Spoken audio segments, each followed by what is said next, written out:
April 22nd, 1915. Dawn breaks over the Ypres salient, Belgium. The morning air carries an unusual stillness that seems to press against the eardrums of every man crouched in the muddy trenches. Major General Herbert Plumer adjusts his field glasses, scanning the German lines across no man's land. The wind, barely perceptible, drifts from east to west at precisely 4 miles per hour. In his leather-bound notebook, he records the conditions with the methodical precision that has defined his military career. What Plumer doesn't realise is that this gentle breeze will soon become the instrument of Britain's most catastrophic miscalculation in the Great War. 6 months earlier, in the sterile corridors of the War Office in London, Plumer had stood before a room of generals and scientists watching as Dr. Charles Hartley demonstrated the properties of chlorine gas with theatrical confidence. The demonstration was elegant in its simplicity. A glass chamber filled with yellow-green vapour, a white mouse placed inside, and within 30 seconds, silence. Complete, absolute silence. The assembled officers exchanged glances that mixed fascination with horror.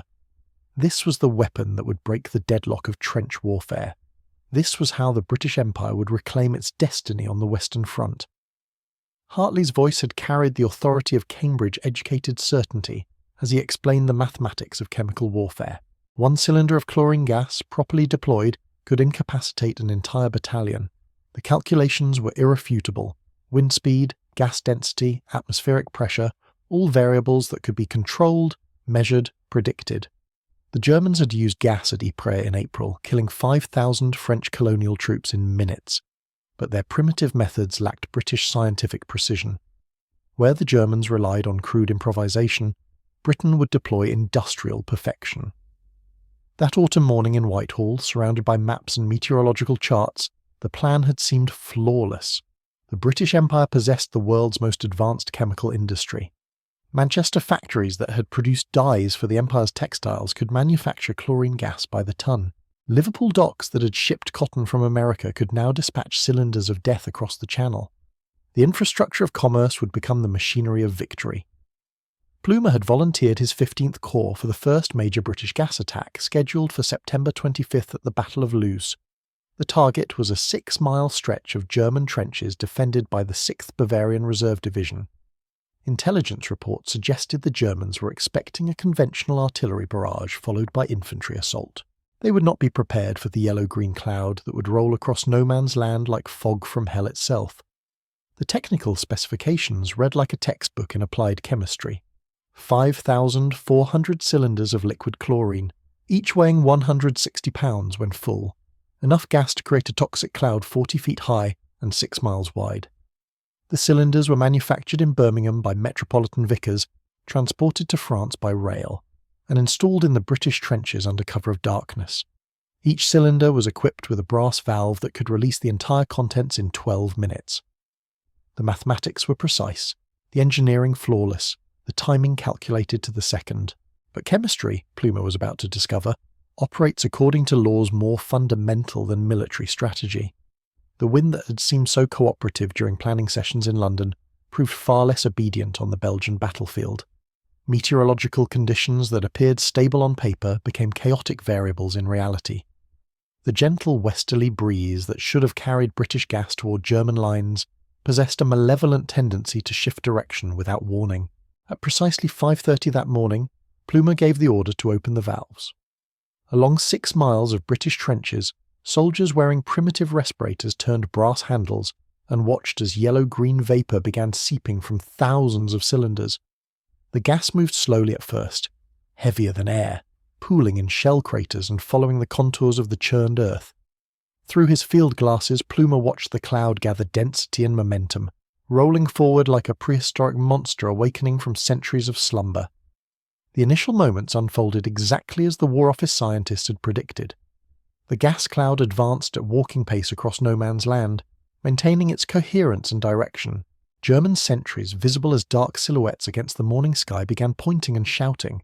Some fired rifles into the approaching vapour, as if bullets could disperse the chemical death that crept toward their trenches. Others ran, abandoning their post in panic that would have brought court-martial charges under normal circumstances. For 17 minutes the attack proceeded according to plan. The gas cloud reached the German wire, seeped into their forward trenches and began its deadly work. Through the morning mist, Plumer could hear the sounds of chaos from the enemy lines. Coughing, screaming, the sharp crack of rifle bolts as German soldiers tried to fire their weapons, with burning eyes and collapsing lungs. The 6th Bavarian Reserve Division was experiencing what British planners had euphemistically termed chemical neutralization. Then the wind changed. Not gradually, not with the subtle shifts that meteorologists could predict and generals could accommodate. The wind changed with the sudden violence of a door slamming shut. In less than 3 minutes, the gentle westerly breeze that had carried British hopes toward German trenches reversed direction entirely. The same yellow-green cloud that had been Britain's secret weapon now turned like a living thing and began flowing back toward the men who had created it. Plumer watched in horrified fascination as the gas cloud, still maintaining its deadly coherence, began drifting back across no man's land. The laws of physics had suddenly become Britain's enemy. Wind direction, atmospheric pressure, gas density, all the variables that had promised British victory were now orchestrating British catastrophe. The weapon that was supposed to break the deadlock of trench warfare was about to demonstrate why chemical weapons recognize no nationality, acknowledge no flag, respect no uniform. Private James Colquhoun of the 2nd Battalion Scots Guards would later write to his sister about the moment when the yellow-green death that they had unleashed began flowing back toward their own trenches. "The gas came back like judgment itself," he wrote, in handwriting that trembled even weeks after the battle. "We had sent it to kill Germans, but it returned to kill us instead. There was nowhere to run, nowhere to hide. The earth itself had turned against us. The reversal was complete, devastating, and utterly predictable to anyone who understood that chemical weapons, unlike rifles or artillery shells, cannot be recalled once deployed."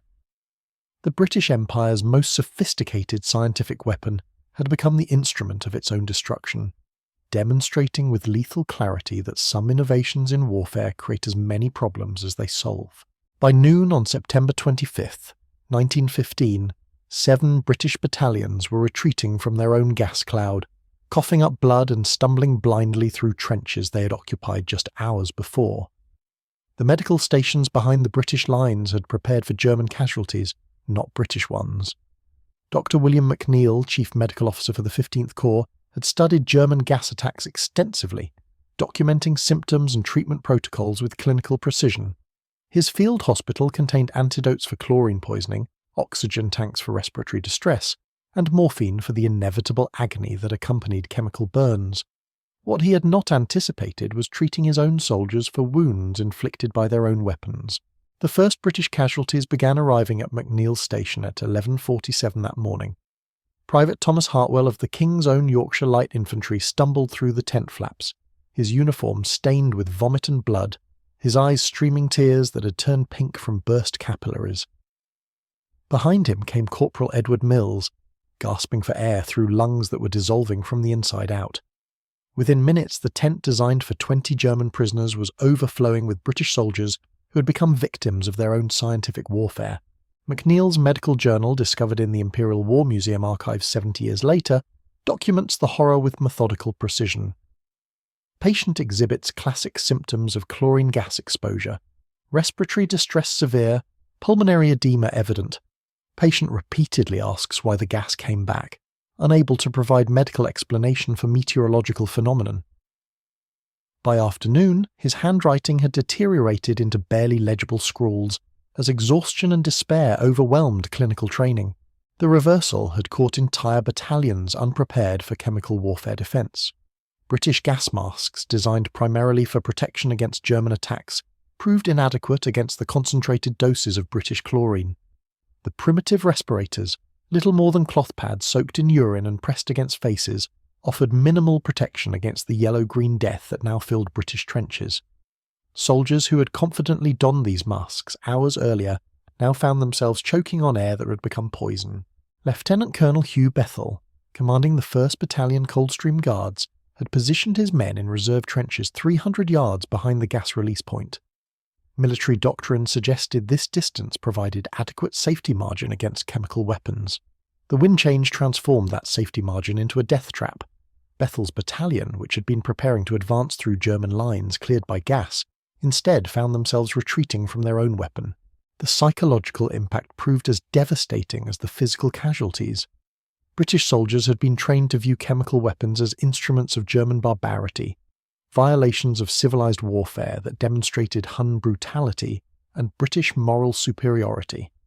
Now these same soldiers were experiencing firsthand the indiscriminate horror of chemical warfare. The gas that burned their lungs and seared their eyes came not from German cylinders, but from British factories, manufactured in Birmingham and deployed by their own officers. Sergeant Major William Graves of the 2nd Battalion Welsh Guards would later testify before a parliamentary inquiry that the gas attack at Loos destroyed his faith in British military leadership more completely than any German artillery barrage. "We trusted our officers to protect us from German gas," he stated in testimony that remained classified for 50 years. "But when our own gas came back to kill us, we understood that chemical warfare makes everyone equally dead. The tactical failure extended beyond immediate casualties to strategic implications that British commanders were slow to recognise. The 6th Bavarian Reserve Division, initially stunned by the gas attack, quickly recovered as the wind carried the chlorine cloud back toward British lines. German artillery observers, positioned on higher ground, could see the entire battlefield clearly as the yellow-green vapour revealed British troop positions with perfect clarity. What had been intended as concealment became advertisement. German gunners, who had been suppressed by preliminary British bombardment, suddenly found themselves presented with targets clearly marked by their own poison gas. British soldiers, struggling to escape the returning chlorine cloud, were forced to abandon covered positions and move across open ground. The gas that was supposed to blind German defenders instead blinded British attackers while illuminating their positions for enemy artillery.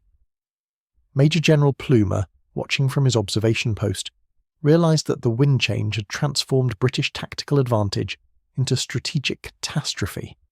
The gas attack had revealed British positions, disrupted British formations, and created British casualties without inflicting corresponding damage on German forces. In military terms, the operation had achieved the exact opposite of its intended objectives.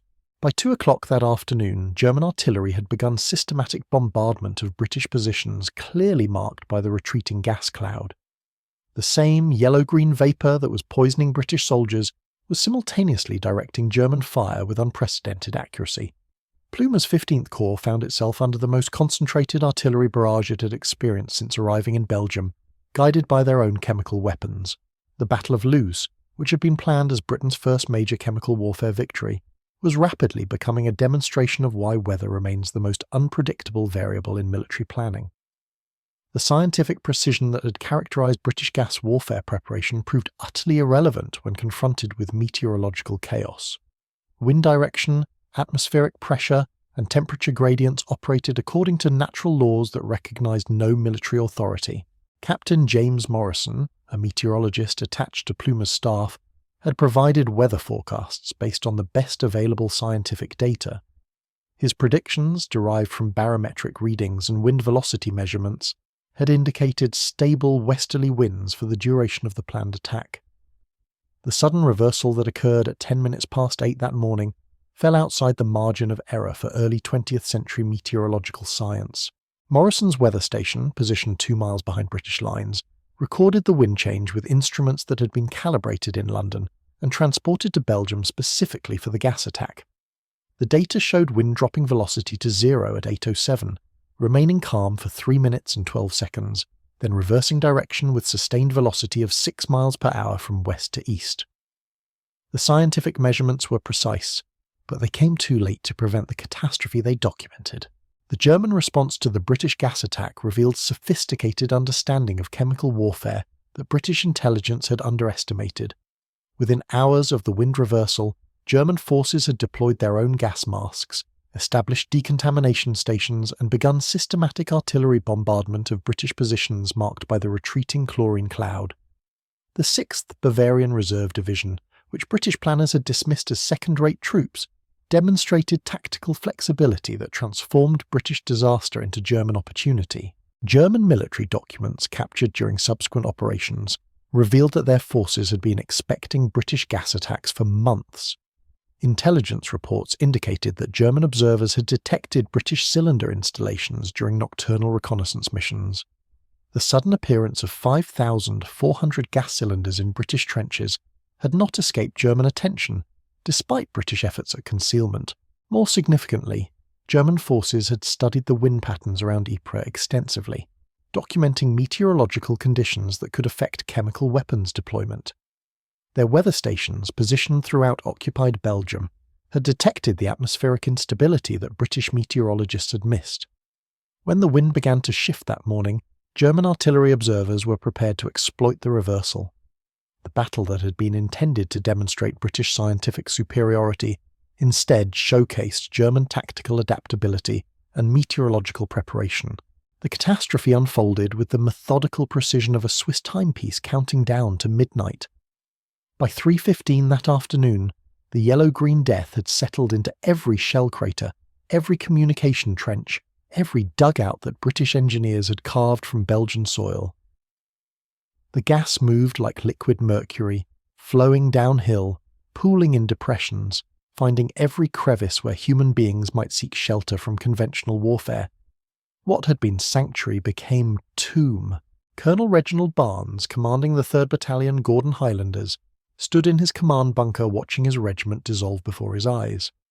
Through the periscope that had once offered tactical advantage over German positions, he now observed his own men stumbling through trenches thick with chlorine vapour. Some had abandoned their rifles, clawing at gas masks that provided inadequate protection against concentrated doses of their own weapon. Others lay motionless in positions they would never leave. Barnes had graduated from Sandhurst with highest honours in military engineering, had studied chemical warfare theory under Professor Frederick Lindemann at Oxford, had personally supervised the installation of gas cylinders in his sector. Every calculation had been verified twice, every meteorological reading confirmed by multiple observers. The science had been flawless. The execution had been textbook. The results were catastrophic beyond his most pessimistic projections. His field telephone crackled with reports that transformed military efficiency into administrative nightmare. Company commanders who should have been leading advances through cleared German trenches instead filed casualty reports from their own positions. A company reports 60% casualties from gas exposure, sir. B Company requesting immediate medical evacuation. C Company has abandoned forward positions due to chlorine concentration. Each transmission drove home the fundamental miscalculation that had transformed British offensive into British retreat. The weapon designed to break trench warfare deadlock had instead demonstrated why chemical weapons recognise no uniform, respect no flag, acknowledge no strategic objective beyond indiscriminate death. Barnes closed his leather-bound tactical manual, the same volume that had guided British officers through conventional warfare since Wellington faced Napoleon. The chapters on artillery coordination, infantry assault and cavalry exploitation seemed suddenly obsolete, relics from an era when weapons could be aimed, controlled, recalled when circumstances changed. Chemical warfare operated according to different principles entirely, principles that reduced military science to meteorological gambling. The medical crisis overwhelmed British field hospitals with ruthless efficiency. Dr. Patricia Whitman, the first female physician authorised to serve near the front lines, had established her casualty clearing station to handle German prisoners poisoned by British gas. Instead, she found herself treating British soldiers who had become casualties of their own scientific warfare. Her medical supplies, calculated for enemy wounded, proved inadequate for the volume of British casualties streaming back from trenches they had occupied since August. Whitman's surgical training at Edinburgh had included extensive study of gas warfare injuries, based primarily on German attacks against French and Russian forces. The symptoms were predictable: respiratory distress, chemical burns, temporary blindness, pulmonary edema. What her textbooks had not addressed was the psychological trauma of soldiers wounded by their own weapons. These men exhibited symptoms beyond physical injury, a spiritual devastation that conventional medicine could not treat. Private Robert MacLeod, a blacksmith from Glasgow who had volunteered on the first day of war, lay on Whitman's operating table gasping through lungs that were dissolving from the inside. Between laboured breaths, he repeated the same question that echoed through every tent in the medical station. Why did our own gas come back to kill us? The question had no medical answer, no tactical explanation, no strategic justification. MacLeod had operated one of the gas cylinders, had personally opened the brass valve that released chlorine into the morning air, had drifted toward German trenches, carrying had watched with satisfaction as the yellow-green cloud British vengeance for months of stalemate and casualties. Now the same gas was eating through his respiratory system, while German artillery, guided by the retreating chlorine cloud, systematically destroyed his battalion's positions. The irony was complete, devastating, and utterly predictable to anyone who understood that chemical weapons, unlike conventional artillery, cannot distinguish between friend and enemy once deployed. The British Empire's most sophisticated scientific weapon had become the instrument of its own destruction, demonstrating with lethal clarity that some innovations in warfare create more problems than they solve. By evening, the tactical situation had deteriorated beyond recognition. The 15th Corps, which had begun the day preparing for breakthrough operations, found itself conducting fighting withdrawal from positions held for 3 months. German counterattacks, supported by artillery fire directed by British gas clouds, had advanced 2 miles into what had been secure British territory that morning. Major General Plumer, reviewing situation reports in his command bunker, confronted the mathematical reality of chemical warfare miscalculation. His corps had suffered 4,300 casualties from their own gas attack, more losses than they had sustained in the previous 6 weeks of conventional fighting. The German 6th Bavarian Reserve Division, supposedly neutralised by British chlorine, was now advancing through positions abandoned by British forces, retreating from their own weapon. The strategic implications extended far beyond immediate tactical failure. British chemical warfare doctrine, developed through months of scientific research and industrial preparation, had been proven fundamentally flawed in 4 hours of battlefield experience. The assumption that weather could be predicted, controlled, and exploited for military advantage had collapsed along with British offensive plans. Intelligence reports arriving throughout the afternoon reveal the scope of German preparation for British gas attacks. Intercepted wireless transmissions indicated that German forces had been monitoring British meteorological stations, tracking atmospheric conditions, and positioning reserves to exploit wind changes that British planners had dismissed as statistically improbable. Captain Wilhelm Hoffmann, commanding the German 104th Artillery Regiment, had positioned his guns specifically to take advantage of wind reversals during chemical attacks. His battery, equipped with detailed maps of British trench systems, had prepared firing solutions for targets that would be marked by retreating gas clouds.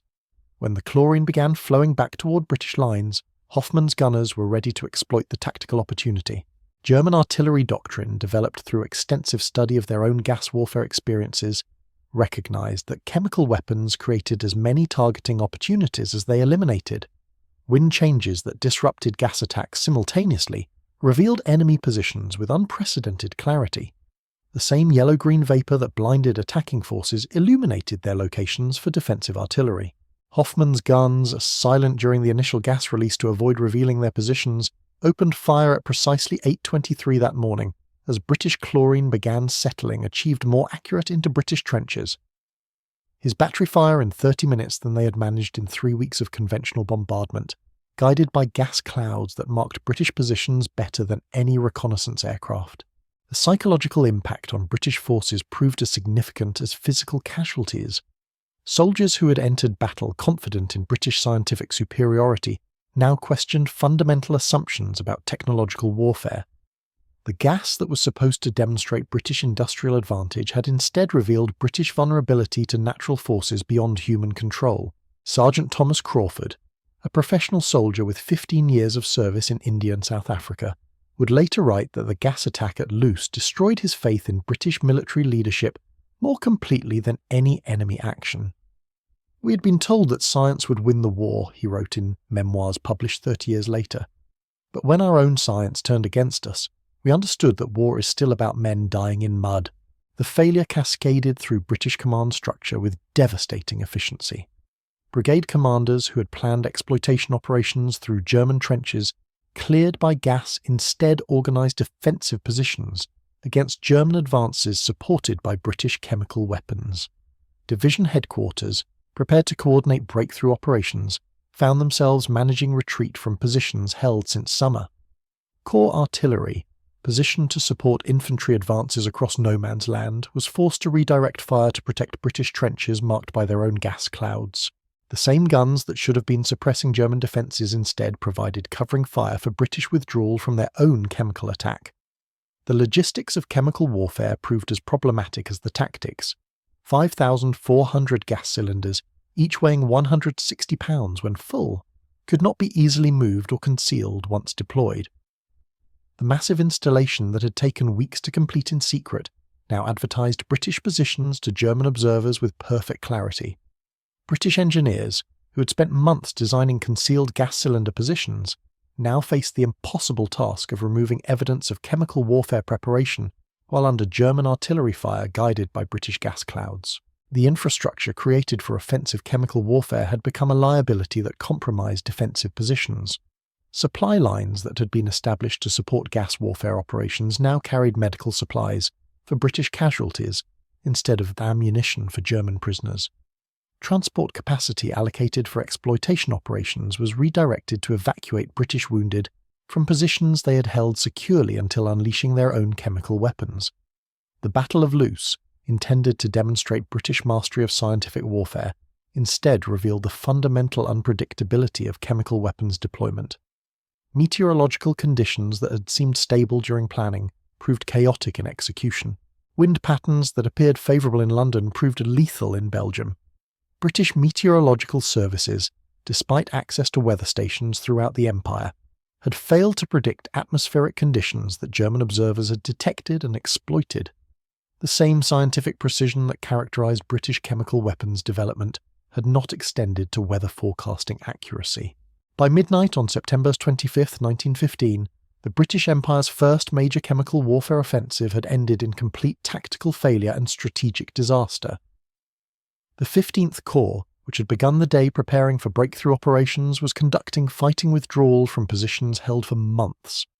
The weapon that was supposed to end trench warfare deadlock had instead demonstrated why chemical warfare creates as many problems as it solves. The wind that had seemed so cooperative during planning sessions in London had proven utterly indifferent to British strategic objectives, acknowledging only the laws of physics that recognise no flag, respect no uniform, and obey no military authority. British gas had returned to British trenches, carrying with it the bitter lesson that some weapons cannot be controlled once deployed. In his final report to the War Office, Major General Plumer would write the epitaph for British chemical warfare confidence. The enemy we faced at Loos was not the German 6th Bavarian Reserve Division, but the wind itself. We discovered that weather recognises no nationality, and chemical weapons acknowledge no uniform. The gas that was meant to win the war instead taught us that some victories come at prices too high to pay. The yellow-green death that had begun the morning flowing toward German trenches ended the day pooling in British dugouts, carrying with it the dreams of scientific warfare and the reality of meteorological chaos. The aftermath revealed itself in numbers that British statisticians would spend months trying to rationalise. 7,423 casualties from their own chemical weapons. More British soldiers poisoned by British gas than had been killed by German artillery in the previous month. The mathematics of scientific warfare had produced equations that no War Office calculator could balance. Field Marshal Sir Douglas Haig, commanding the British Expeditionary Force, arrived at Plumer's headquarters at dawn on September 26th to survey the wreckage of Britain's chemical warfare debut. His staff car navigated roads clogged with ambulances carrying soldiers who bore no wounds from German bullets, only the distinctive burns and respiratory damage of chlorine exposure. Through the morning mist, abandoned British trenches still glowed with patches of yellow-green vapour that lingered like guilty secrets. Haig's aide-de-camp, Captain Harold Macmillan, recorded in his private diary the scene that greeted them at the 15th Corps Command bunker. The Field Marshal stood silent for 17 minutes, studying maps that showed British positions abandoned not to German assault but to British gas. When he finally spoke, his words carried the weight of an empire's miscalculation. "Gentlemen, we have learned that the wind acknowledges no flag." The investigation that followed would consume 6 months and produce a classified report that remained locked in Whitehall vaults for 70 years. Colonel Reginald Weatherby, appointed to lead the inquiry, interviewed 800 survivors, analysed meteorological data from 12 weather stations, and examined the remains of 5,400 gas cylinders that had turned British scientific advantage into British catastrophe. Weatherby's findings, when they finally emerged from official secrecy, painted a portrait of institutional overconfidence that had ignored fundamental principles of atmospheric science. British meteorologists had based their predictions on data collected from weather stations positioned hundreds of miles from the battlefield. German meteorologists had established observation posts within artillery range of British trenches, measuring wind patterns with instruments that British intelligence had never detected. The technical specifications that had seemed so precise in London proved meaningless in Belgian field conditions. Atmospheric pressure readings taken at sea level could not account for microclimate variations in terrain scarred by months of artillery bombardment. Wind velocity measurements from Dover could not predict air currents deflected by shell craters, collapsed buildings, and the thermal effects of underground fires that had burned since summer. Dr. Charles Hartley, whose confident demonstration in London had convinced British generals to embrace chemical warfare, found himself summoned before parliamentary inquiry to explain how scientific certainty had produced strategic disaster. His testimony, delivered in the same lecture hall where he had once demonstrated gas warfare principles, carried none of the theatrical confidence that had characterized his earlier presentations. The principles of chemistry remain sound, Hartley stated, his voice barely audible in the oak-panelled chamber. Chlorine gas behaves according to predictable physical laws. What we failed to account for was the fundamental unpredictability of meteorological conditions in active combat zones. We approached chemical warfare as a laboratory experiment, not as a phenomenon subject to atmospheric chaos. The parliamentary committee, composed of men who had lost sons at Loos, received Hartley's explanations with sceptical silence. Lord Pemberton, whose eldest son had died from British gas in a trench his family had helped fund, posed the question that haunted every session. Dr. Hartley, can you explain to this committee how British science, which has illuminated the world with electric light and connected continents with telegraph cables, failed to predict which direction the wind would blow on a September morning? Hartley's answer would be quoted in military academies for decades afterward. My lord, we discovered that weather is more complex than chemistry, and warfare is more chaotic than either. We had mastered the science of killing, but remained students of the atmosphere that carries death wherever it chooses. The human cost extended far beyond battlefield casualties to families who received telegrams announcing deaths that defied conventional military explanation. Mrs. Eleanor MacLeod received notification that her husband Robert had died from injuries sustained during military operations, language that concealed the reality that he had been killed by weapons manufactured in British factories and deployed by British officers. The official correspondence, drafted by clerks who had no vocabulary for chemical warfare disasters, struggled to explain casualties that fit no established categories. How do you inform a widow that her husband died not from enemy action, but from British miscalculation? How do you console parents whose son was poisoned by his own army's weapons? Military censors tasked with maintaining public morale found themselves editing letters that contained no military intelligence, but revealed psychological trauma that threatened civilian support for the war effort. Soldiers writing to families could not explain that they now feared British weapons more than German bullets, that they questioned orders from officers who'd proven capable of killing their own men through scientific miscalculation. The lessons of September 25th, 1915, echoed through every chemical weapons program that followed. Gas warfare continued throughout the Great War, but never again would any nation assume mastery over the wind itself. The yellow-green cloud that had promised British victory instead taught the world's most powerful empire that some weapons recognise no master, acknowledge no flag, and obey only the ancient laws of physics that govern the movement of air across scarred battlefields where men learned that science without wisdom becomes the instrument of its own destruction.